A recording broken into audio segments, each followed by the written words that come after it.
Você quer ser especialista em técnica redacional e revisão de textos? Então, eu sou a professora Flávia Rita e convido você para conhecer o nosso curso de pós-graduação na área de revisão e redação de textos.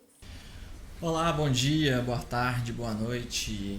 Estamos de volta para continuarmos a nossa jornada da experiência na redação jornalística. E hoje nós vamos falar um pouquinho destas técnicas, conhecer um pouco dessa linguagem, né, do que é o jornalismo e como que ele se apresenta ao público a partir da escrita, né, que é o mais importante. Então vamos falar um pouco hoje de técnicas de redação jornalística. Vamos apresentar como que surge essa técnica. É importante nós aprendermos, né, a olharmos para essa experiência. E aí nós vamos falar de um grande escritor para a gente introduzir esta aula. Além de escritor, grande jornalista, Gabriel Garcia Marques, colombiano, prêmio Nobel, um ser humano preocupado com as suas origens, preocupado com as suas raízes e que trabalhou durante muito tempo na imprensa, depois foi para a literatura. Antes da gente falar um pouquinho, né, dessa frase norteadora, quero contar só uma história do Gabriel Garcia Marques. Gabriel Garcia é um dos meus escritores prediletos. E depois que eu li 100 Anos de Solidão, que é o livro que ele, né, levou ele a ganhar o Prêmio Nobel de Literatura, esse livro, né, é vinculado, né, dentro da literatura ao realismo fantástico. Ele vai permear, né, por lugares assim bem fantasiosos de uma história lá, de uma delicadeza em que como que as pessoas passam pela vida, né, nas suas convivências. Mas o que eu queria contar do Gabriel é que eu gosto de uma passagem de um livro do Moacir Scliar, que é um escritor brasileiro, que ele vai falar assim, como que os grandes escritores escrevem, como os grandes escritores tratam o ofício da escrita. E aí ele conta, né, que o Gabriel Garcia, ele fala o seguinte, que ele não se sentia como um trabalhador, porque ele achava que quem trabalhava tinha que ter uma coisa braçal, né, tinha que ter uma caminhada, tinha que usar as pernas, tinha que usar o corpo, né, que o trabalho era o uso do corpo, e que ele não usava nada disso, a não ser a máquina de escrever e os pensamentos. Mas que para ele se sentir um trabalhador, ele colocava ao lado da máquina de escrever algumas ferramentas, né, como um facão, uma foice, ferramentas, né, de trabalho, de lavoura. Então eu gostava, né, porque ele dizia assim, que trabalhar e escrever, que para ele era muito simples, então ele se achava digno desse trabalho, né, de achar que aquilo era um trabalho. Mas o nosso ofício, né, de quem está aí, né, de você que escolheu trabalhar com a escrita, trabalhar com a leitura, trabalhar com o conhecimento, seja, né, na revisão ou na própria escrita, na produção intelectual, né, a gente vai entender que é um trabalho, né, digno produzir conhecimento, e as pessoas precisam dessa leitura. E o Gabriel, ele achava, né, ele fazia esse recurso. Ele vem falar um pouquinho de jornalismo pra gente. O Gabriel, ele é considerado, né, a imprensa fala dele assim, né, que ele é o malabarista das palavras com o dom de escrever. Então é o uso das palavras para que, né, ele sabia usar bem as palavras, tinha uma capacidade descritiva de lugares, de pessoas, de características, de ambientes, né, muito grande. e ele escrevia, né, com a fantasia, misturava com a realidade, falava muito de sonhos, de mitos, de desejos, e veio falar pra gente aí do que é, da expressão, né, do que ele acha que é o jornalismo. O jornalismo é uma paixão insaciável que só se pode digerir e torná-lo humano por sua confrontação descarnada com a realidade. Forte, né? Ou seja, uma paixão para que você entre nas profundezas, para que você use até a sua própria carne, né? Você usar do seu próprio trabalho, do seu corpo, você se desnudar de você para encarar a realidade e demonstrar essa realidade, viver essa realidade. Quem não sofreu essa servidão que se alimenta dos imprevistos da vida não pode imaginá-la. Quem não viveu a palpitação sobrenatural da notícia, o orgasmo do furo, a demolição moral do fracasso, não pode sequer conceber o que são. Então, o que ele quer dizer disso, né? Que fazer jornalismo, encontrar a notícia, encontrar a verdade, encontrar o furo da notícia, descobrir, né? Você descobrir aquela informação, né? Só quem vive isso sabe o que é, né? Faz pulsar o coração, viu, gente?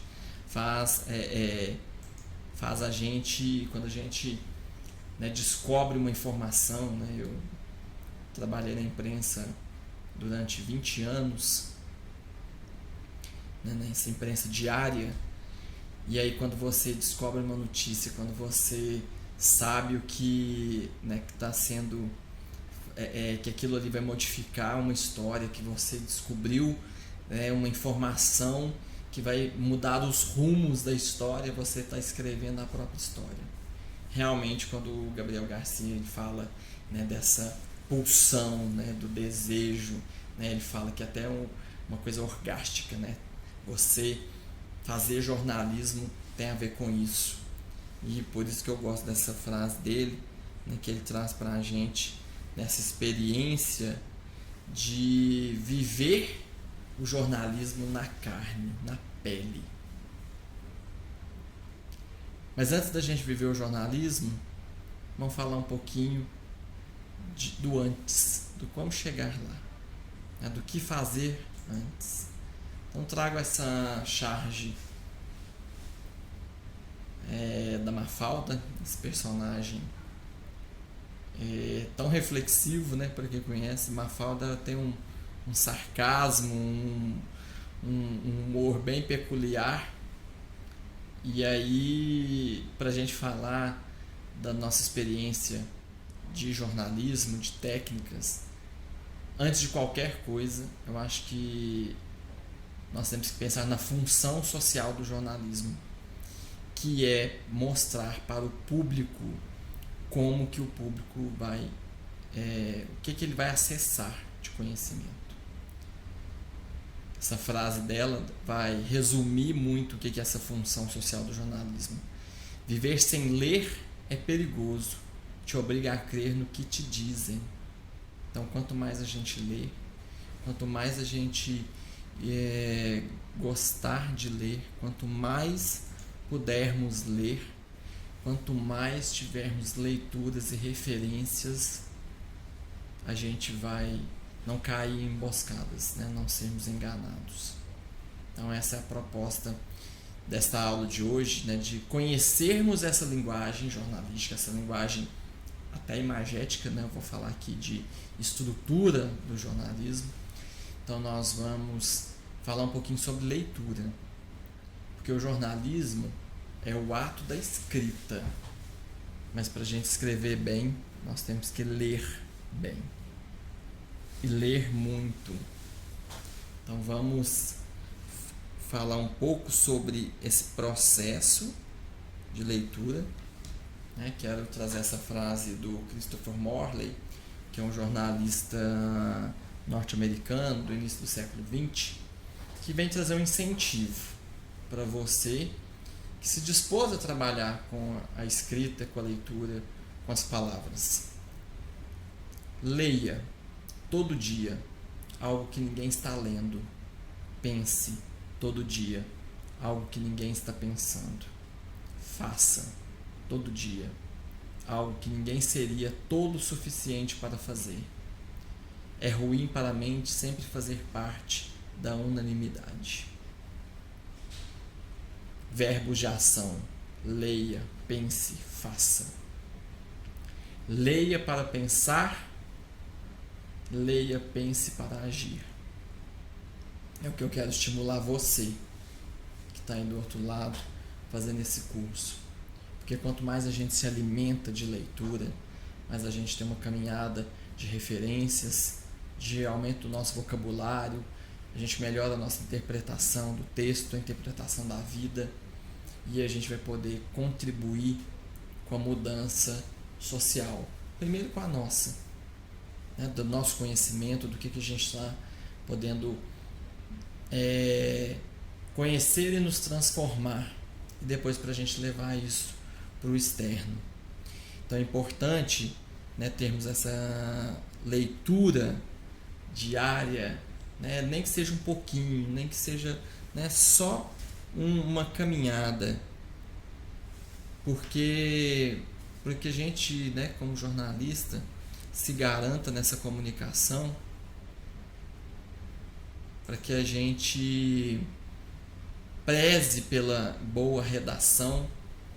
É preciso que esse jornalista garanta essa comunicação. E aí, como profissional do jornalismo,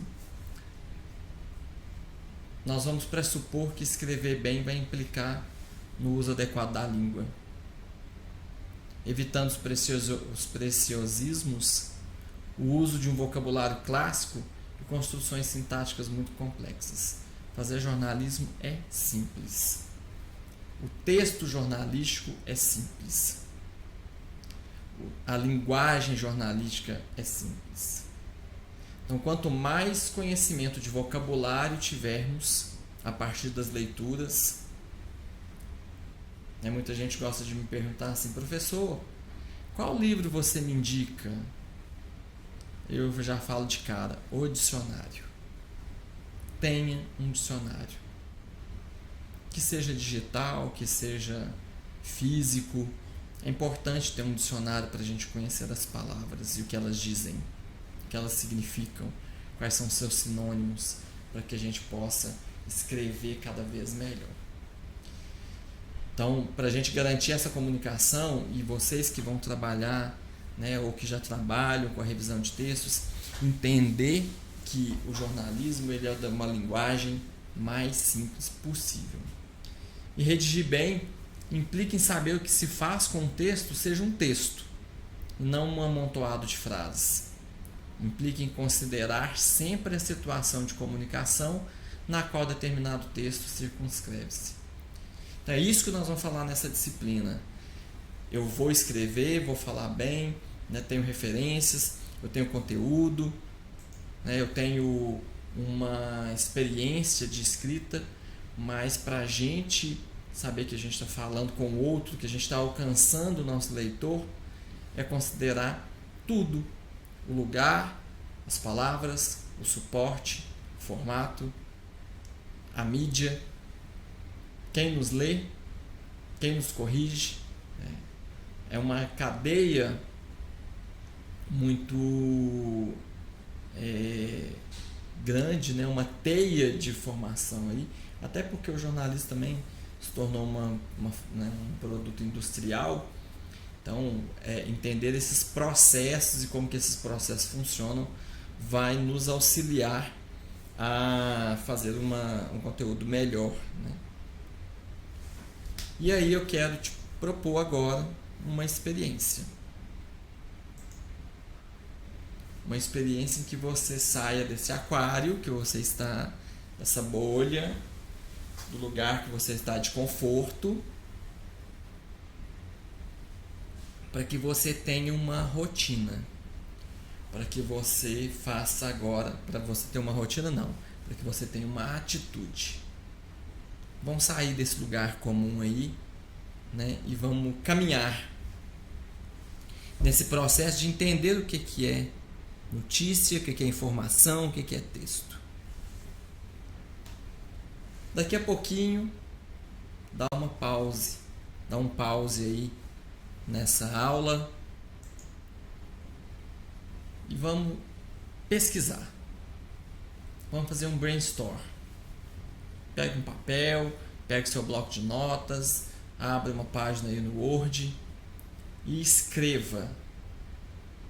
Faça uma rede semântica de conexão do que é para você texto, do que é para você redação. O que é texto? Escreva tudo que vem na sua cabeça. Texto é isso, texto é isso, texto é isso. Né? Mergulhe nesse conteúdo. Vai fazendo uma lista de palavras sobre o que é texto. Experimente, né? Deixa a imaginação vir. Depois vai lá no dicionário, procura também e faça isso também com o termo redação.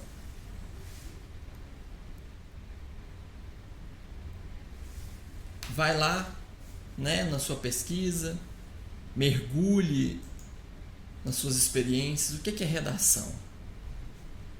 Divida a palavra, rede, ação. O que é ação no texto?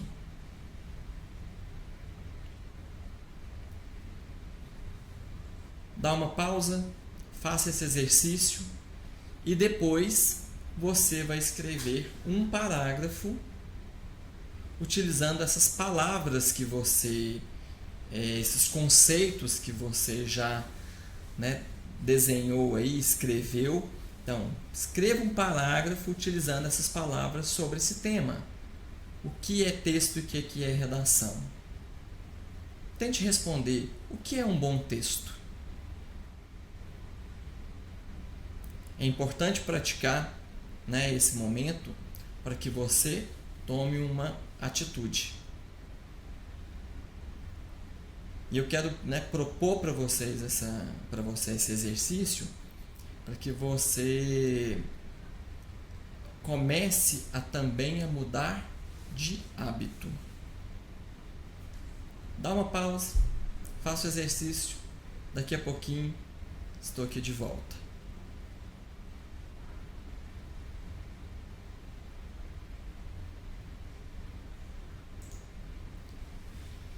E aí, como foi construir essa experiência da palavra, do texto?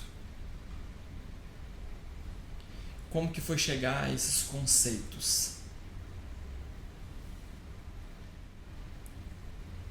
Buscar a raiz, ou as raízes das palavras, né, as suas origens, é importante para a gente que trabalha com o texto. E a partir dessa aula, quero estimular você também a pensar, a mudar de hábito diante da leitura. Muita gente fala, não gosto de ler, né? Se eu perguntar para você aí, o que você lê? O que você gosta de ler? Tem gente que vai falar livros de romance, livros técnicos. Eu gosto de ler meus códigos, né? Quem for dar aula do direito. Quem é do jornalismo vai ler os livros também que falam de jornalismo. Quem é da publicidade vai ler esses outros conteúdos. Quem é da literatura, das letras, vai gostar de ler os romances, os dramas, as novelas. Não importa o que você lê. Não importa o que você gosta de ler. Leitura é vida. Nós temos que ler o tempo inteiro. A gente lê tudo. A gente lê porta de banheiro, a gente lê placa, nós lemos a sinalização nas estradas. Então, ler é um ato da nossa natureza. Mas gostaria de estimular você a mudar o seu hábito de leitura. Porque quando a gente fala assim, você gosta de ler? Todo mundo fala, não gosto. Vai encarar a leitura como um lazer. Né? E a leitura não é só lazer. Né? Eu não estou falando para você ler todos os volumes de Game of Thrones, nem de você ler a saga de Harry Potter, ou de você ler a coleção completa de Agatha Christie, ou de ler todos os livros do Gabriel Garcia Marques. Mas esse eu recomendo, que seja lido tudo. A gente não pode ler por obrigação, a gente tem que ler por prazer. Mesmo que sejam livros que nos auxiliam no aumento do nosso vocabulário, no conhecimento. Então, leia o que você gosta. Leia o que você acha que é importante de ler. Né? Se você não tem hábito, leia um pouco todo dia. 10 minutos, 15 minutos, antes de dormir. Né? Leia ali. Eu gosto de ver a experiência. Todo mundo fala assim, nossa, eu sento na cama, começo a ler, leitura me dá um sono. Né? A pessoa até vai conversar, já vai caindo. Né? A cama não foi feita para ler, não. A cama foi feita para dormir. Então, o nosso corpo já entende que aquele objeto serve para dormir. Mas se você não dorme logo de cara, leia pelo menos uma página, 2. Coloque aí um hábito. Dizem que a gente muda nossos hábitos durante 21 dias. Então se proponha a ler algo durante 21 dias. Tem fundamento, tá, gente? Essa ideia assim, por que 21 dias? Várias correntes vão dizer que a mudança de hábito vai ser 21 dias, 28, 40. Né? Nós temos essas experiências aí. Mas essa lógica do 21 dias veio de um cirurgião plástico norte-americano que chama Maxwell Maltz. Ele fez um teste dizendo que depois de uma cirurgia, o corpo do paciente demorava 21 dias para se adaptar àquela mudança, ou para aceitar os benefícios daquela cirurgia. E aí esse conceito da teoria dos 21 dias foi incorporado em outras ferramentas. Então, sugiro que vocês façam esse processo de 21 dias de leitura. E aí você vai tomar gosto. Coloque metas de leitura viáveis para você. Vou ler um capítulo do livro. Vou ler 15 minutos. Tem uma outra técnica que eu quero compartilhar com vocês, que é a técnica que chama Pomodoro. É a técnica dos 25 minutos. Chama Pomodoro porque na Itália os relógios que marcam as receitas, o cozimento, né, as donas de casa colocam lá, os chefes, né, o relógio é um formatinho de um tomate, e aí coloca lá, né, gira lá o tomate, coloca lá tantos minutos e vai dar o tempo lá do cozimento, do assado, depois ele dá um apito. Né? Certamente vocês já conhecem essa ferramenta. Então chama técnica Pomodoro porque você vai, durante 25 minutos, fazer uma leitura, sem distrações. Né? Deixa o celular de lado, desliga a televisão, concentre-se naquela leitura, seja no seu aparelho. Né? Quem gosta de ler no celular também, né? Tem aí as ferramentas de leitura digitais, ou você ler um livro também. Então, leia durante 25 minutos, descanse 5 minutos, leia durante 25 minutos, descanse 5 minutos, né, dentro do seu tempo. É uma técnica. Isso você pode colocar para práticas também do trabalho. Né? Corrija algo durante 25 minutos, faça um texto durante 25 minutos, trabalhe durante 25 minutos, dá essa pausa de 5 para o seu corpo se acostumar a essa possibilidade, né? Esse hábito. E essas metas de leituras viáveis é o que é agradável para você. Mas quem trabalha, né, quem escolheu fazer essa pós, quem escolheu estar aqui nessa disciplina, tem que ler. Porque quanto mais a gente lê, melhor a gente escreve, melhor a gente acessa o conhecimento. Tem uma outra dica para você, que você está lendo um livro, esse livro está super agradável, você está envolvido, né? Leu ali, leu 1 hora, empolgou. Para dar um tempo, leia outro livro, de outro conteúdo completamente diferente. Para você descansar a mente daqueles conhecimentos, ou para que aquele conhecimento se assente, né? Tome lugar aqui no cérebro. Ah, não gosto de ler, Juliano. Nossa, para mim é difícil. Então, ouça os livros. Tem muitos livros que já estão aí virando audiolivros, audiobooks, né? Procure aí, tem no YouTube, tem, né, algumas plataformas já, acredito que já no Spotify também já tenha. Então busque essas experiências, né, de ouvir.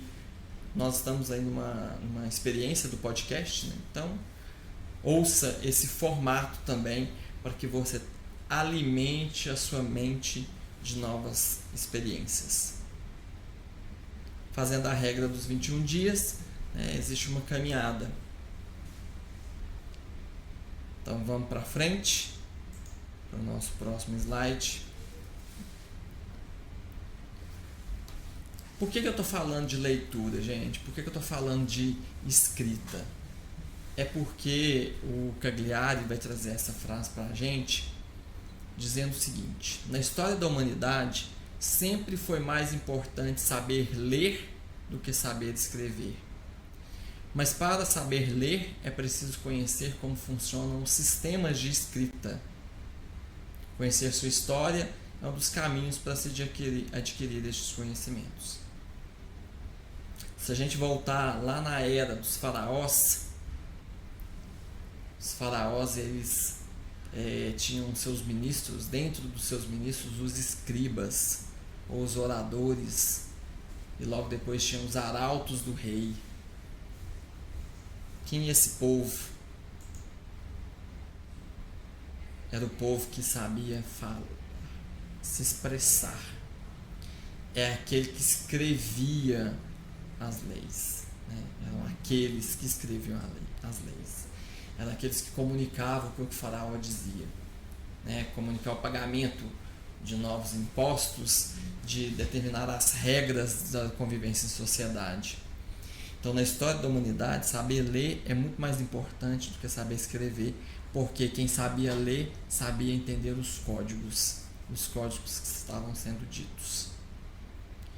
Então, se a gente trabalha numa ferramenta, né, de revisão, de conhecer a gramática, a ortografia, né, de você se aprofundar na língua portuguesa ou em outros idiomas, é importante que você leia muito, leia mais, mas entendendo o que são esses códigos. Dentro do jornalismo existem os códigos. Nós vamos falar um pouquinho nesta aula desses códigos, né? Como que esses códigos funcionam. Primeiro, a partir do entendimento da imprensa e da imprensa escrita.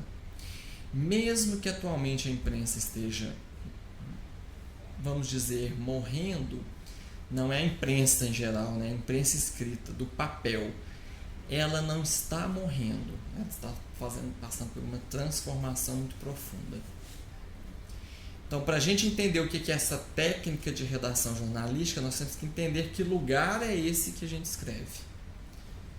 Qual ferramenta que a gente utiliza, né? Como que a gente olha para essa imprensa escrita a partir desses códigos, desses termos que nós vamos caminhar agora.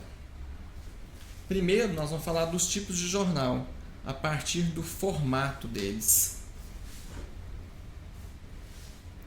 O primeiro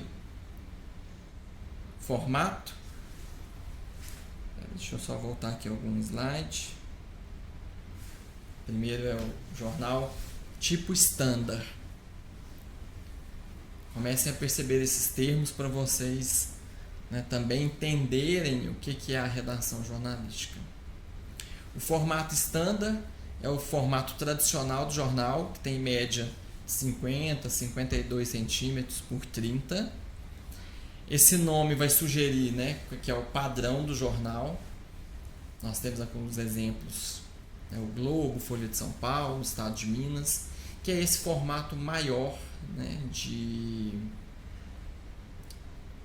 comprimento. É um jornal que esse formato, né, é tradicional, mas ele está caindo em desuso, até por questão de custo do papel. Existe já uma mudança assim, dentro das empresas jornalísticas de reduzir esse custo, porque papel é caro, né? E aí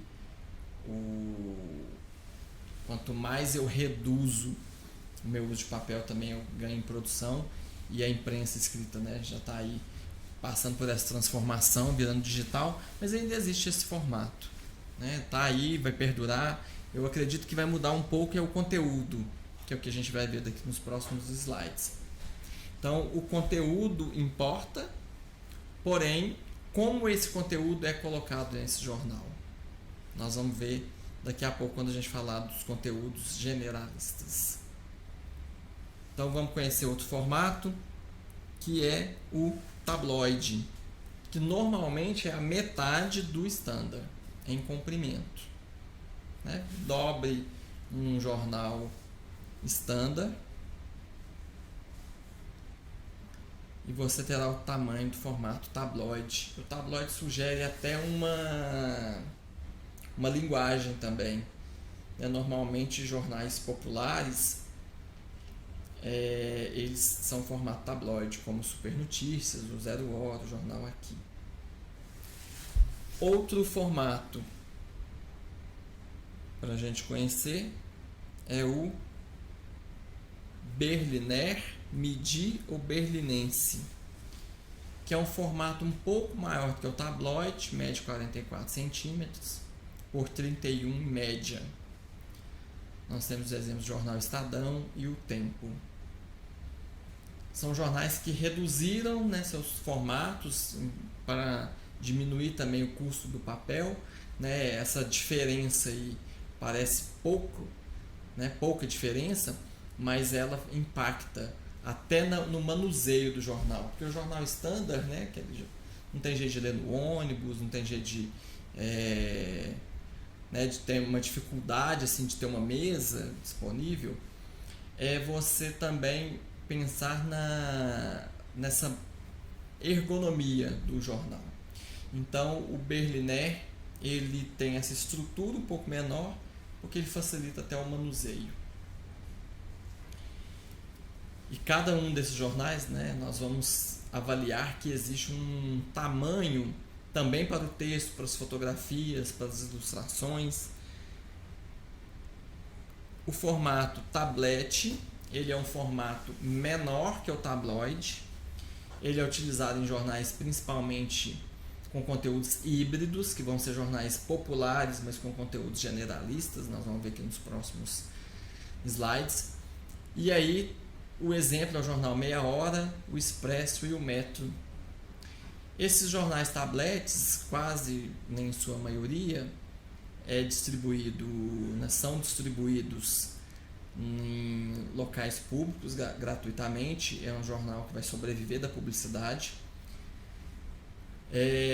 Jornais em cidades do interior, né, normalmente vão ter esse formato, jornais locais, até para essa distribuição gratuita, né, jornais que sobrevivem com os anunciantes, não tem assinantes para comprar, porque são gratuitos, obviamente.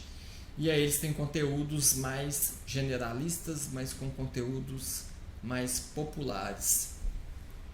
Então, a partir do momento que a gente conhece essa experiência do formato, a gente passa a entender também para quem que eu escrevo, que tipo de linguagem que eu escrevo. O jornal generalista, né, vamos conhecer agora os jornais a partir do conteúdo. O jornal generalista vai tratar de todos os assuntos e é voltado a uma população em geral. É o tipo comum.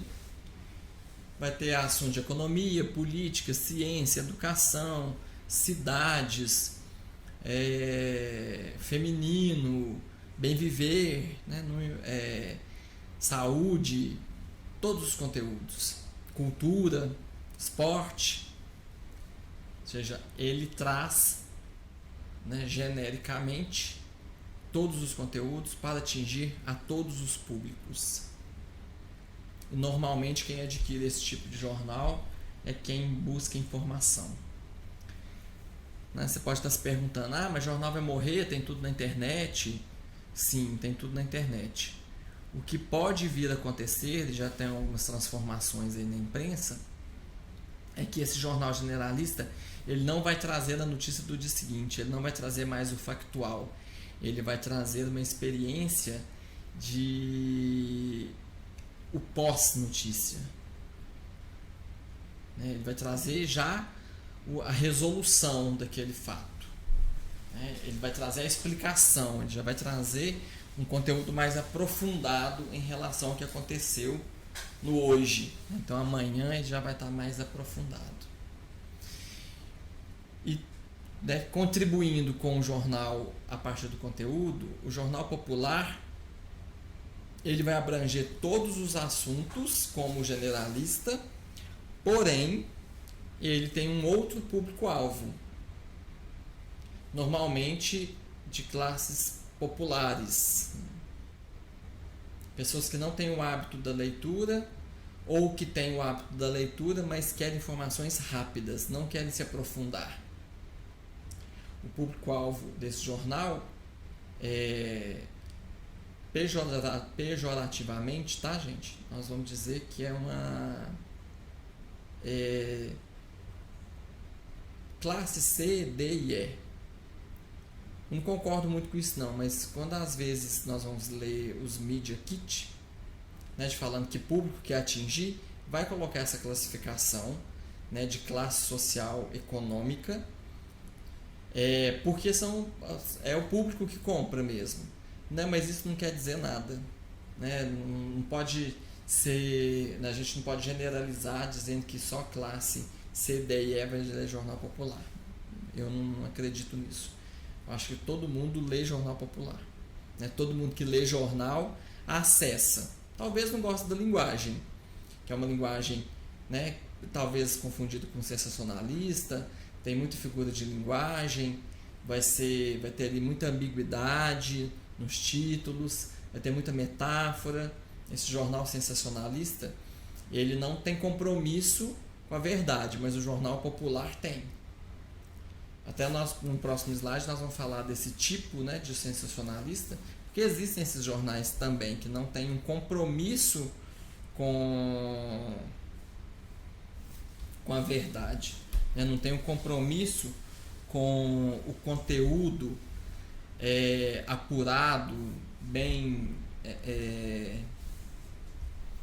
pesquisado, né, não houve várias fontes, e aí o jornal sensacionalista ele vai ter essas características, né, de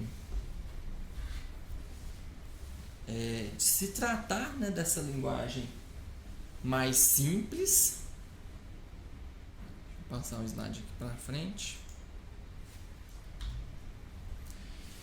É um jornal mais exagerado, mais colorido, predomina o vermelho e preto como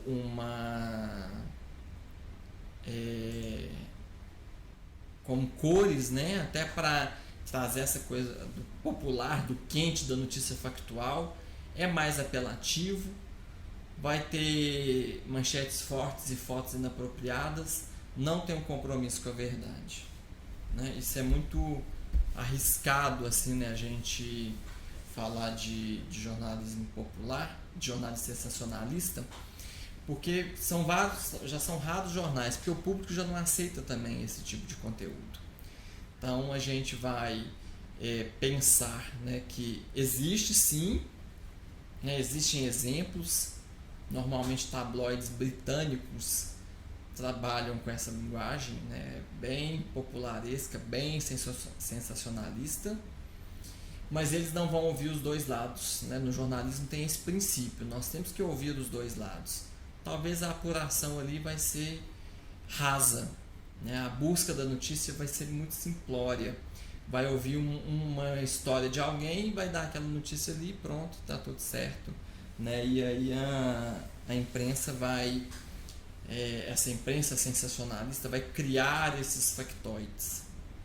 Então é um tipo de conteúdo também que a gente traz aqui para esse momento, né? Que existe. Os jornais especializados, eles vão terão assuntos específicos. Vai ser um jornal só daquele assunto, como economia ou esporte. Se tiver outro assunto, ele vai só comentar sem dar ênfase. Então, nós temos exemplo, Jornal do Comércio, Valor Econômico, Diário do Comércio, vão falar só de economia, né? Essencialmente, eles vão falar desses conteúdos. E o Lance, né, como um jornal só de esporte. O Valor Econômico, talvez de todos, seja o mais conhecido, né? Ele trata de economia. Aí ele tem um público também especializado nesse conhecimento. Então, conhecendo esses tipos, né, de conteúdo, a gente chega nos jornais híbridos, que vão tratar desses assuntos gerais, como generalistas, só que eles são gratuitos e é sustentado pelo lucro dos anunciantes. Normalmente eles serão oferecidos nesses lugares como metrôs e são distribuídos gratuitamente. Então vai ter uma pegada popular, mas vai ter uma pegada generalista também. O popular, é importante fazer essa distinção aqui, que o jornal popular ele vai tratar mais de crimes, mais de acontecimentos da cidade, vai ter lá, vai falar de esporte, né? Um jornalismo mais policial, mais esportivo, e vai trazer um pouco da sexualidade também ali na sua linguagem, né? Trazendo mulheres na capa, né? Falando dessas mulheres, de mulheres que são destaques e tal. O jornal híbrido ele vai fugir um pouco desse conteúdo, ele vai ser popular, mas ao mesmo tempo ele, né, vai ser popular porque é para todo mundo, mas ele traz conteúdos generalistas. Então vai trazer conteúdos de economia, de política, de assuntos internacionais, né, um conteúdo em que abrange também, explica essas editorias, né, para um público mais popular e numa linguagem popular também.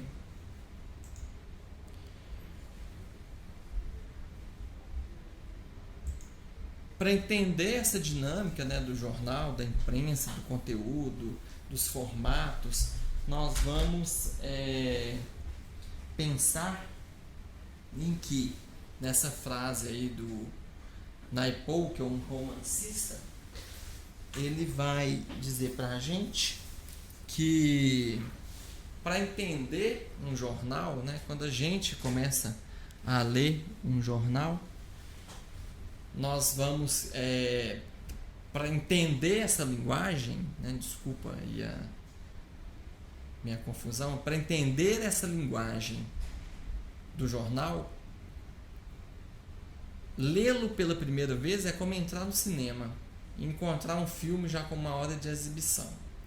Os jornais são como novelas. Para entendê-los é preciso conhecê-los. O melhor conhecimento é o fornecido pelo próprio jornal. Então, quanto mais a gente lê o jornal, quanto mais a gente experimenta o dia a dia, quanto mais a gente sabe essa linguagem, quanto mais a gente vai se dedicando ao jornal, àquela história, mais a gente sabe como que ele se comporta. A gente conhece a linha editorial, a gente conhece os repórteres, a gente sabe o que ele já traz de notícia, o que é notícia para aquele jornal. E é importante a gente sempre pensar nesse caminho para entendermos que cada jornal vai ter sua estrutura, sua linha, sua linha editorial, a sua determinação do que é a notícia, que é o tema da nossa próxima aula. Nós vamos entender esses critérios. E ao partir desse pressuposto em que a gente vai ler o jornal como um percurso, nós vamos entendendo também o tipo de conteúdo e conhecimento que ele fornece. E aí vamos dar uma nova pausa.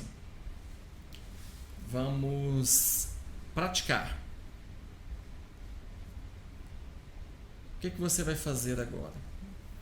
Você vai procurar um site, um jornal, uma revista, se você tiver em mãos, né, um site noticioso, né, você faz sua escolha aí de gosto, né, pode ser UOL, Folha, Estadão, Globo, Terra, Globo, G1, R7, qualquer site de notícias, ou Portal Uai, Portal do Tempo, já do Comércio, do Valor, né? Todos os jornais já têm um site. Procure do seu gosto ou o que você já tem hábito. Fazer um exercício agora de consciência. Não é só ler a notícia que eu quero propor para você. Você vai procurar um site, um jornal e uma revista e vai ler com profundidade essa notícia. Observe a linguagem. Observe a estrutura da notícia. Observe como que esse texto foi escrito. Observe o que tem de complementariedade nesse texto. Tem a fotografia, tem um carrossel de imagens, tem um vídeo, tem um podcast. Observe a estrutura da notícia a partir da sua leitura. E depois reflita sobre o que é o texto que você, lá no início da nossa aula, pensou sobre ele, refletiu sobre esse texto, o que é conceitualmente o que é o texto, e depois reflita sobre o que é o texto jornalístico. Escreva aí nas suas anotações, né? Perceba como que é essa estrutura, perceba quais são as escolhas desta leitura a partir do que o jornalista fez de percurso, né? Que palavras que ele utilizou, como que ele fez as citações, como que ele citou as fontes, né? E a partir desse momento a gente ver essa estrutura, nós vamos conhecer o que é a linguagem jornalística. Dá uma pausa, faça esse exercício e volte aqui daqui a pouco para a gente caminhar para o encerramento dessa aula.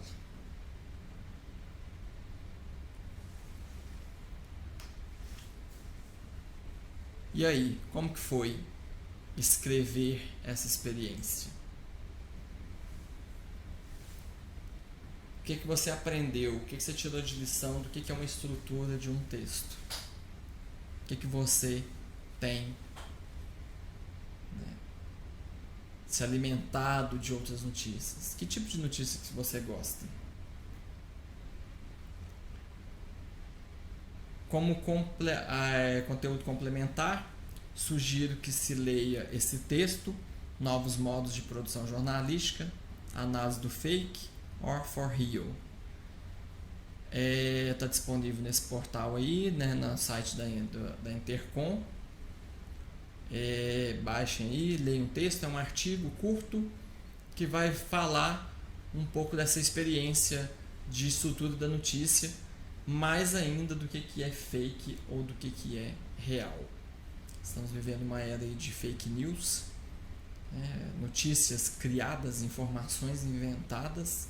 Então nós temos que ter também uma preocupação com essa linguagem, que não é uma linguagem originária do jornalismo. O jornalismo ele é um conteúdo feito por humanos, passível de erro, sim, mas a fake news é uma notícia inventada. Ela é inventada para prejudicar ou para defender um interesse. E depois, sugiro que vocês assistam esse documentário do Luiz Nassif, que é um jornalista. O Jorge Furtado dirigiu vários documentários, entrevistando vários jornalistas para falar sobre mídia e democracia. O Luiz Nassif é um jornalista muito da área de economia, e o Jorge Furtado, um documentarista brasileiro aí que traz umas reflexões interessantes para a gente. Sugiro esse, que ele está falando do mercado de notícias, como esse mercado acontece, trazendo a imprensa para esse lugar de indústria, de empresa, e a gente pode entender também o fazer jornalístico a partir dessa decisão da empresa. E aí, lá no canal do Jorge Furtado tem outros documentários. Quem tiver um tempinho, quem tiver curiosidade, assista os outros lá também, que ajuda bastante aí na experiência de conhecer redação jornalística. Bibliografia complementar a gente já viu, né, aquela da primeira aula, e eu agradeço vocês aí mais uma vez por esse momento, por essa companhia. Gratidão por estarmos juntos nesta mais uma aula, né? Mande aí suas dúvidas, compartilhe o que você pesquisou, né? Experimente ler mais notícias com esse olhar até de revisão, né? de palavras erradas, de frases mal construídas. Preste atenção no estilo que o repórter utilizou, procure textos dos mesmos repórteres para vocês acompanharem, né? Nos vemos na nossa próxima aula, em que a gente vai falar nessa construção de transformação de informação em notícia. Um abraço, gratidão por estarmos juntos e até breve. Tchau, tchau.